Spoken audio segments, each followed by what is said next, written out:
En Almería y por ahí los tienen. Y en la zona de Toledo, climas extremos. Claro, yo por eso los traje. Dije, bueno, a ver si se dan. Y la verdad es que el año pasado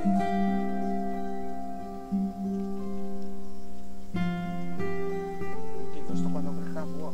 Se va a poner una... Yo los tengo visto enormes.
Aquí hiciste un pequeño jardín. Sí, encima del rosal. Sí.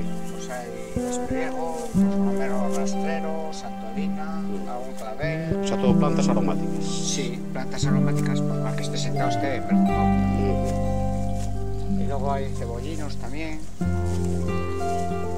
Hay ajenjo.